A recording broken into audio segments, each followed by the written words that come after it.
Bom dia, amigos. Quinta-feira, dia 2 de julho de 2020. Vamos fazer mais um matinal aqui no canal do Metanoia. Eh, Vamos analisar basicamente 5 ativos. O primeiro deles, índice futuro do Brasil, depois o dólar futuro, né? Vamos olhar também o SP 500, que é o índice que reúne as 500 maiores empresas do mercado americano. Vamos olhar o índice alemão, que é o DAX, e por último, petróleo, tá bom? Vou compartilhar a tela com vocês e a gente inicia. Bom, na tela a gente tem aqui, ó, o gráfico do índice futuro do Brasil, é o gráfico de 1 hora, né? O mercado ontem deu uma puxada muito violenta, né? Ele abriu com um gap de baixa aqui no 94.400, né? E subiu sem respirar praticamente até os 97 mil pontos, uma alta percentual de 3%, né? Intraday, é, e equivalente a 2.650 pontos, né?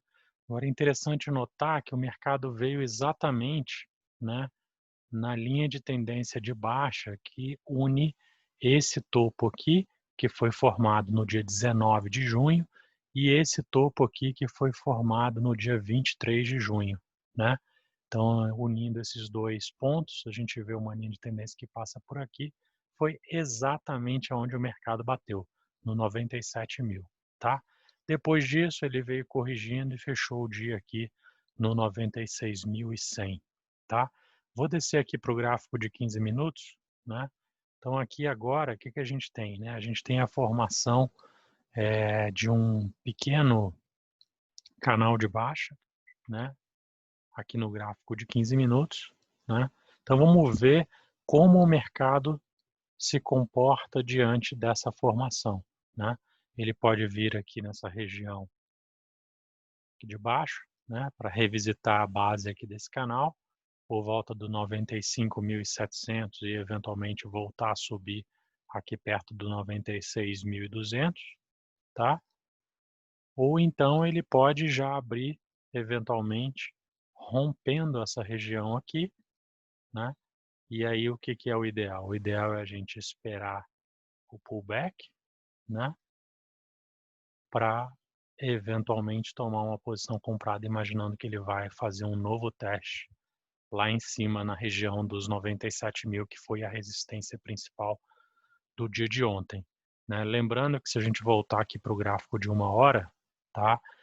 Essa região aqui é a região mais importante que precisa ser rompida, né? O mercado precisa superar necessariamente os 98 mil pontos para a gente ter mais tranquilidade de que a trajetória para os próximos dias, né, realmente é para cima, tá bom? Então essa é a nossa análise para o mini índice do Brasil. Vou colocar aqui agora o gráfico do dólar. O gráfico do dólar, né, se vocês olharem aqui, eu estou com um gráfico de 1 hora na tela. Eu até comentei no matinal da última quarta-feira, tá, que parecia que o dólar estava fazendo uma figura de ombro, cabeça, ombro invertida, né? Tá aqui essa formação, tá? E a partir do momento que ele rompeu essa região aqui dos 534.300, né? Esse seria, digamos assim, o gatilho para que essa figura, né, de ombro, cabeça, ombro invertido tivesse configurado. Depois disso, o que que o mercado fez? Ele fez uma pequena congestão aqui, né, dada por esse caixote em laranja, né? Ele rompeu essa congestão para baixo, tá? Então, se vocês olharem, ele bateu exatamente na amplitude do rompimento dessa congestão para baixo. E ele veio aonde? Ele veio justamente aqui, ó, na linha de pescoço que foi rompida, tá? Então, isso aqui tenderia a servir como um suporte, né? Vamos ver agora como é que o mercado reage, né? Se ele perder essa região aqui e descer mais, tá? É possível que essa figura ela se desconfigure, tá? Agora, se a partir desse ponto ele voltar a subir, né?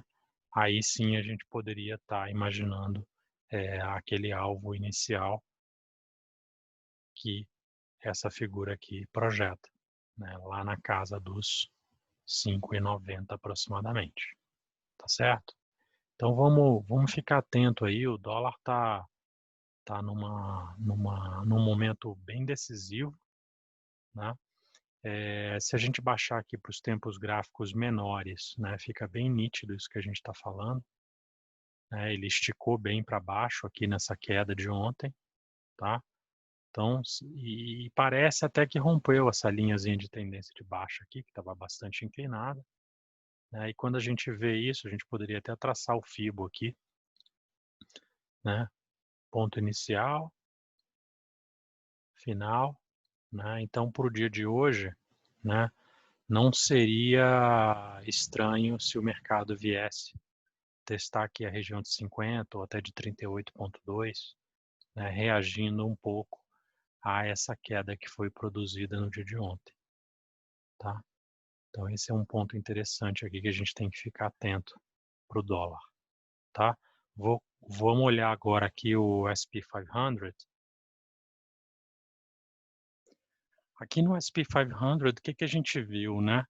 Nos últimos dias, tá? O mercado aqui, ó, no dia 23, ele fez um topo aqui nessa região do 3.130, né? 3.150 por ali, tá? E aí ele começou a cair, começou a corrigir com força, veio aqui até os 3.000 redondos, né? Na verdade, 2.994 pontos, tá?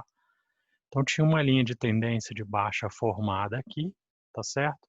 Ela foi cortada, ela foi rompida para cima aqui no dia 30, né? E desde então o mercado veio se recuperando. Então se a gente traçar um FIBO, ó, desse início de movimento até aqui embaixo, né?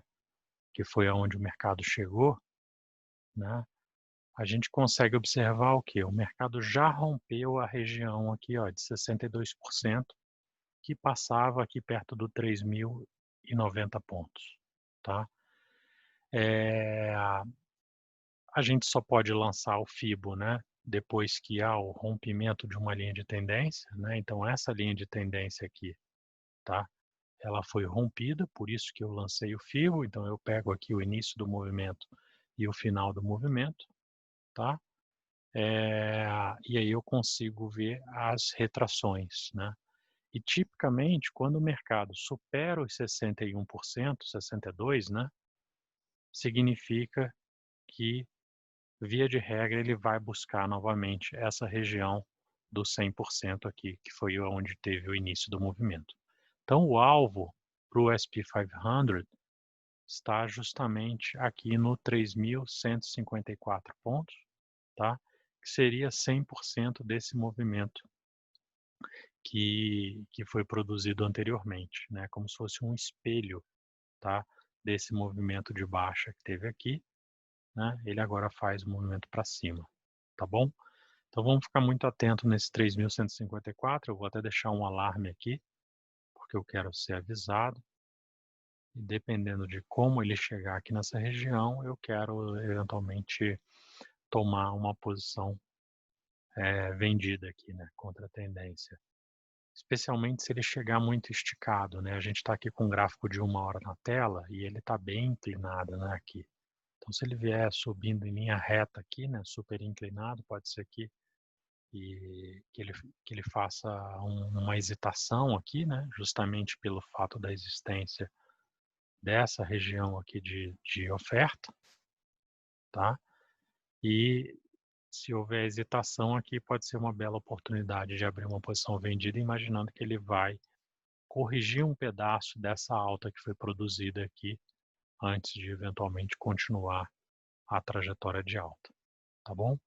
Então essa é a nossa visão aí para o S&P 500. Deixa eu ver se aqui pelo gráfico de 15, o que a gente tem.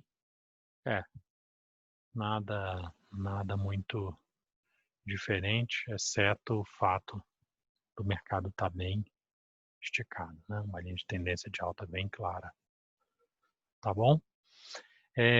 Vamos olhar aqui agora o gráfico do DAX da Alemanha.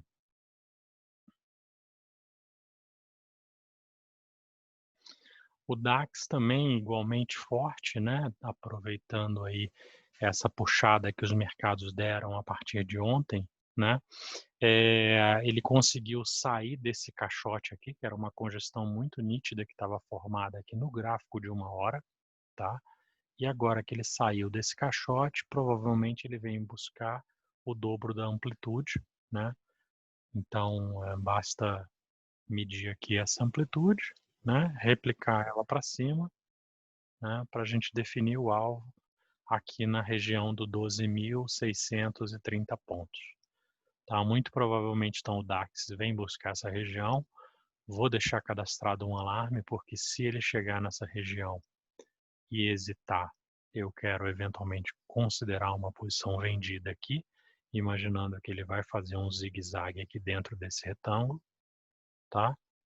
Antes de decidir qual é a próxima puxada, para cima ou para baixo, tá bom? Então, eu acho que o relevante é isso aí. Naturalmente, pode haver também uma respirada, né, a esse movimento que foi produzido aqui de rompimento, ele pode voltar a testar a base desse retângulo maior aqui, né, que tinha sido rompido. Então essa região aqui também, ó, tende a ser uma região interessante. Eu também vou deixar cadastrado um alarme, tá, aqui na região do 12.330 pontos. Tá? Imaginando que ele pode fazer um pullback aqui antes de definitivamente chegar ali no alvo, tá bom? Então essa é a nossa visão aqui para o DAX, para o dia de hoje. Vamos ficar atento aí aos desdobramentos e agora vamos dar uma olhadinha aqui no petróleo para a gente encerrar o matinal. O petróleo, eu estou aqui com um gráfico de 15 minutos na tela, né? Ele se aproximou muito aqui da resistência dos 41 dólares, né? Que havia sido testada recentemente, né? Quando a gente olha aqui no H4, a gente vê, ó, que ele veio aqui nessa região e sentiu pressão vendedora, tá? Então, aqui pelo 15 minutos a gente visualiza que ele começa a sentir a força vendedora, né? A partir dos 40 dólares aqui. E parece estar fazendo uma figura de acumulação, né? Porque a gente tem aqui, ó, topos descendentes e fundos ascendentes, né? Parece ser um triângulo aqui, né? Então, enquanto ele não sair desse triângulo, o mais prudente é aguardar, né? Como é que a gente opera o triângulo? Se ele romper para cima, né?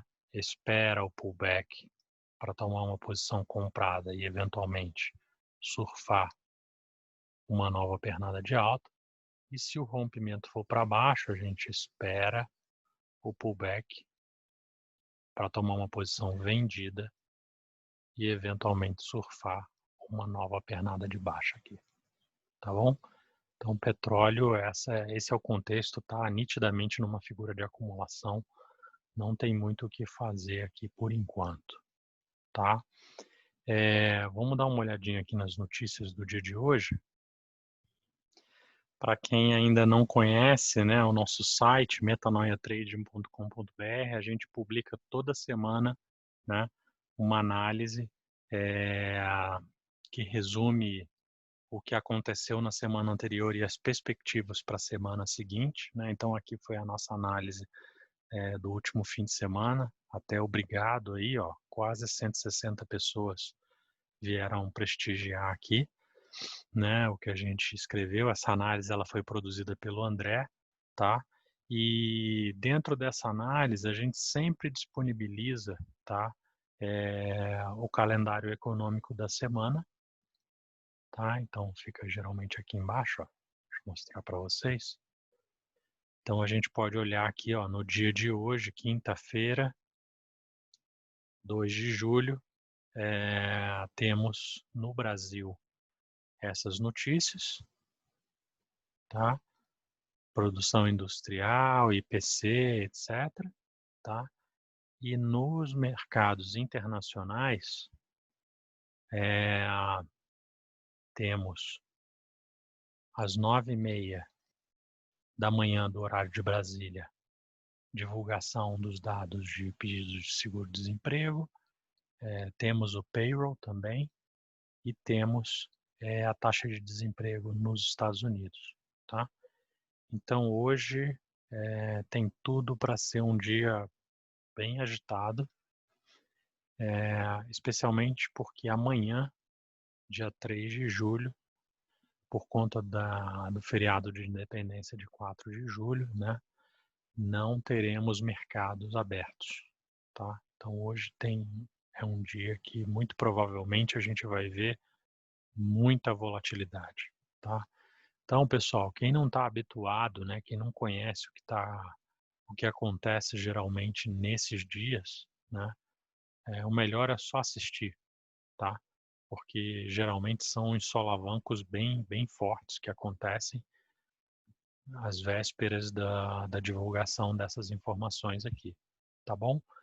Então, resumidamente, esse é o calendário econômico. Se curtiu, não esqueça de eventualmente compartilhar essa análise nas listas que você participa e, se curtiu bastante, deixa um recadinho aí pra gente. Ontem, por exemplo, o nosso amigo Maurício aí sugeriu a questão do Fibonacci. A gente vai até tentar produzir um vídeo relacionado a esse tema, né, para ajudar quem está estudando. E é isso, tá bom? Espero que vocês tenham gostado do conteúdo. Um grande abraço e até a próxima.